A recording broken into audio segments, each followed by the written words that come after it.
தமிழ்நாடு முழுவதும் காலியாக உள்ள கிராம நிர்வாக அலுவலர், இளநிலை உதவியாளர் உட்பட 3935 காலி பணியிடங்களுக்கான டிஎன்பிஎஸ்சி குரூப் 4 எழுத்துத் தேர்வு விறுவிறுப்பாக நடந்தது. திருச்சியில் தேர்வு எழுதியவர்கள் வினாத்தாள் எப்படி இருந்தது என்பது பற்றி தந்தி டிவிக்கு அளித்த பேட்டியை பார்க்கலாம். இல்லை, அந்த மாதிரிலாம் கேட்கல. ஸ்கீம்ஸு, அப்புறம் லாஜிக்கல் ரீசனிங் அந்த மாதிரி கொஸ்டின்ஸை கேட்டிருந்தாங்க. அப்புறம் தமிழ் இலக்கியங்கள் அதை பற்றி கேட்டிருந்தாங்க. வேறு ஒன்றும் எக்ஸ்ட்ரா அது மாதிரிலாம் கேட்கல. சரி, இது நீங்கள் எத்தனாவது இதை எழுதுறீங்க? நான் ஃபஸ்ட் டைம் எழுதுறீங்க. First time. சரி, இப்போ தான் பிஜி கிராஜுவேட்டட் முடிச்சுட்டு இப்போ ஃபஸ்ட் டைம் எழுதுறேன். டஃப்பாக இருந்தது. மேக்ஸ் ஓகே போடுற மாதிரி இருந்தது, ஜிஎஸும் ஓகே. ஆனால் தமிழ் நாங்கள் எதிர்பார்த்த மாதிரி ஸ்கூல் புக்லேருந்து கேட்கல. கொஞ்சம் அவுட் ஆஃப் சோர்ஸில் வெளியே போயிட்டான். ஒரு வேளை சொல்ல போனால் கவர்மெண்ட் பிடிஎஃப்ல எதுவும் போய் எடுத்தானான்னு தெரில. கொஞ்சம் தமிழ் கஷ்டமாக இருந்தது. எக்ஸ்பெக்ட் பண்ணதை விட ரொம்ப ஈஸியாக இருந்திருக்கு தமிழ்னா. ஆனால் அந்த தமிழ்நாடு திட்டங்கள் இப்போ இருக்கிற ரீசெண்டாக கேட்பான்னு பார்த்தா அது மட்டும் கொஞ்சம் கம்மியாக இருந்துச்சு. மற்றபடி எல்லாமே ஈஸி தான். தமிழ் ரொம்ப ரொம்ப ஈஸியாக இருந்துச்சு. ரொம்ப ஈஸி இருந்துடா தமிழ். எக்ஸ்பெக்ட் பண்ணதை விட நல்லாவே எழுதிருக்கோம். பொது அறிவு ரொம்ப சூப்பராக, எல்லாமே ஈஸி.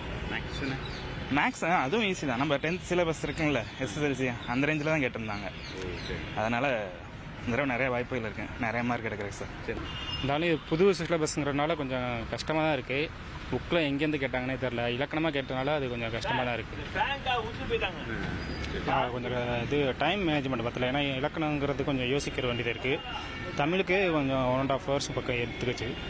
நல்லா தான் சார் இருந்தது எக்ஸாம். அந்த டைம் தான் கன்சியூம் பண்ண முடியல.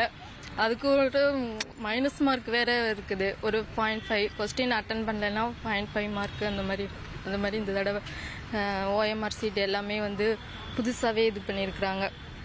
போன தடவை எத்தனை கொஸ்டின்ஸ் எல்லாம் 200 கொஸ்டின்ஸ் இருக்கா அப்படின்னு ஒரு 15 நிமிஷம் அதுக்கு கொடுத்துருந்துருப்பாங்க.